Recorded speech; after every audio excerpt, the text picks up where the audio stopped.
Hello दोस्तों, मैं जितेंद्र सिंह और आपका स्वागत है हमारे यूट्यूब चैनल पर। तो 7 मैन का जो रिज़ल्ट है वो कल डिक्लेयर हो चुका है। आप जिसने भी नहीं देखा अभी तक वो देख सकते हैं। और जो मेनली हमारा आज का टॉपिक है कि जो 8 सेम का एग्ज़ाम है मेन बैक एंड रीबैक, वो कब तक होगा, ऑनलाइन होगा या ऑफलाइन होगा, सब्जेक्टिव होगा या ऑब्जेक्टिव होगा, और आरटीओ कब तक अपना नोटिस रिलीज़ कर देगा। तो जैसे कि हमने कल और कल के न्यूज़पेपर में देखा है कि आरटीओ के जो एग्ज़ाम है वो ऑनलाइन होगा, और जो पेपर का जो मोड होगा वो ऑनलाइन है, और जो पैटर्न है वो मतलब ऑब्जेक्टिव होगा, सब्जेक्टिव नहीं रहेगा इस बार। और पेपर का जो टाइमिंग है वो 75 मिनट्स का रहेगा। तो ये 3-4 पेपरों में कल आया था, लेकिन आरटीओ ने इसके बारे में कोई भी नोटिस या न्यूज़ नहीं दी है कि जिससे हमको 100% श्योर हो कि हम हमारा एग्ज़ाम है जो ऑनलाइन होगा, और जो पेपर होगा जो हमारा ऑब्जेक्टिव होगा। हम देख सकते हैं कि इसमें कोई भी रिसेंट न्यूज़ में इस प्रकार का कोई हमारा हमको न्यूज़ नहीं दी है, और ना ही जो नोटिस है उसमें हमें देर का हो जिससे हमें पता लग सके कि जो हमारा एग्ज़ाम है वो ऑनलाइन होगा।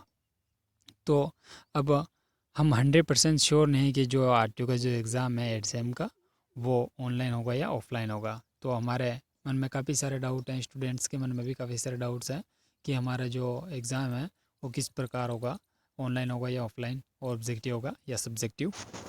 तो हम 100% ये तो पता है हमको कि हमारा जो एग्ज़ाम है उसका जो एग्ज़ाम का जो पैटर्न है वो चेंज होता हुआ मिलेगा। जो हमारा पहले से चलता आ रहा है वो पैटर्न उस पैटर्न पर नहीं होगा, क्योंकि जो यूजीसी की गाइडलाइंस है उसमें हमको 1.5 घंटे का टाइमिंग दे रखा है। तो उसके हिसाब से आरटीओ को एग्ज़ाम कंडक्ट करवाना है।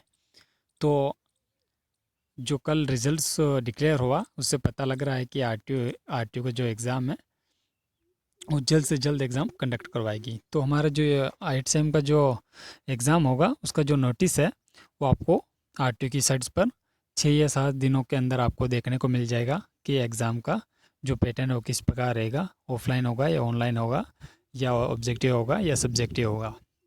तो हम कल के जो न्यूज़पेपर में आया था कि जो आरटीओ का 8 सेम का मेन एग्ज़ाम है वो अगस्त के 3rd वीक में कंडक्ट करवाएगा। तो ये न्यूज़ तो 100% श्योर है कि ये एग्ज़ाम अगस्त के 3rd वीक में कंडक्ट करवाएगा। लेकिन ये 100% इस बात से हम श्योर नहीं है कि आरटीओ का एग्ज़ाम ऑनलाइन होगा या ऑफलाइन होगा, ऑब्जेक्टिव होगा या सब्जेक्टिव होगा। तो इस बात से हम 100% श्योर नहीं है, बस यही डाउट हो रहा है स्टूडेंट्स के मन में। तो मैं एक चीज़ आपको बता देता हूँ कि आरटीओ 5 से 6 दिनों में नोटिस रिलीज़ कर देगा, और उसमें हम 100% श्योर हो जाएंगे कि हमारा एग्ज़ाम किस बेस पर होगा, ऑनलाइन होगा या ऑफलाइन होगा। तो ये 5 से 6 दिनों में आपको नोटिस आरटीओ की साइट पे देखने को मिलेगा। और आपको मिनिमम जैसे ही आपका टाइम टेबल आरटीओ की साइट्स पे आपको रिलीज़ हो जाता है कि आपका टाइम टेबल आ गया है आपकी साइट्स पे, तो आपको मिनिमम 15 डेज़ तो आपको मिलेंगे ही मिलेंगे, 15 डेज़ तो आपको मिलेंगे प्रिपरेशन के लिए। तो अभी तक कोई आपको इस प्रकार की कोई नोटिस आपको आरटीओ की साइट पे देखने को नहीं मिला, जैसे कि हमने अभी देखा। तो आपको हम मान कर चल सकते हैं कि 15 अगस्त से पहले तो ये एग्ज़ाम कंडक्ट नहीं करवाएगा आरटीओ। तो 17 अगस्त से लेकर ये 25 अगस्त के बीच में ये आरटीओ एग्ज़ाम कंडक्ट करवा देगा। तो ये नोटिस जल्द से जल्द रिलीज़ कर देगा, और 90% चांस है, जैसे कि कल के न्यूज़पेपर में आया, कि आरटीओ का जो एग्ज़ाम है वो ऑनलाइन होगा और ऑब्जेक्टिव होगा, और आपको टाइम 75 मिनट का मिलेगा, और ये 50 क्वेश्चन आपको देखने को मिलेंगे। तो ये अगर इस पैटर्न पे होता है तो आपको प्रिपरेशन बहुत ही तगड़ी वाली करनी होगी, क्योंकि ये 12th के रिजल्ट जो कल रिलीज़ हुए हैं, किसी के 100% बन रहे हैं, किसी के 101% बन रहे हैं, उस प्रकार का रिजल्ट आपको देखने को नहीं मिलेगा। क्योंकि इसमें अगर आपने कोई भी क्वेश्चन आपने सही किया तो उसके पूरे मार्क्स मिलेंगे, और गलत किया तो कोई भी एक 0 मार्क्स मिलेंगे, कोई 1 मार्क्स भी नहीं मिलेगा।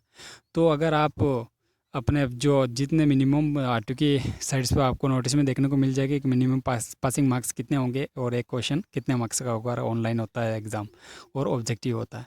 तो इस प्रकार हमारी प्रिपरेशन भी बहुत शानदार वाली होनी चाहिए, वरना इस बार बहुत सारे बच्चे फेल होंगे। अगर पेपर उसका लेवल हाई रहा तो अब बहुत सारे बच्चे लुढ़कने वाले हैं। तो ध्यान रखिए कि अपनी प्रिपरेशन अच्छी तरीके से करें, आज ही दार पे लग जाएं। और अगर RTU 8 से मेन एग्ज़ाम और बेक एग्ज़ाम रीबेक एग्ज़ाम ऑनलाइन मोड पर करवाता है और ऑब्जेक्टिव के रूप में करवाता है, तो आप मानकर चल सकते हो कि जो first sem, second same, third same, fourth same और फिफ्थ सेम और सिक्स सेम के जो बेक एग्ज़ाम, रीबेक एग्ज़ाम और मर्सी एग्ज़ाम में, वो भी आपको इसी पैटर्न पर देखने को मिलेंगे। क्योंकि अगर 8 सेम के एग्ज़ाम इस पैटर्न पर सक्सेसफुल हो जाता है, तो 100% आप मानकर चल सकते हो कि जो बेक के एग्ज़ाम हैं वो इसी मोड पर होंगे और 100% होंगे। तो ये हम 100% मान सकते हैं कि ये एग्ज़ाम, इस बेक के एग्ज़ाम में वो इस प्रकार होंगे। तो आई होप आपको काफ़ी सारी इन्फॉर्मेशन आपको मिली और अपनी प्रिपरेशन को इस प्रकार आप कंटिन्यू कर सकते हैं। और अगर ये वीडियो आपको पसंद है तो लाइक एंड शेयर करें और चैनल को सब्सक्राइब करना ना भूलें RTU के लेटेस्ट अपडेट के लिए। धन्यवाद।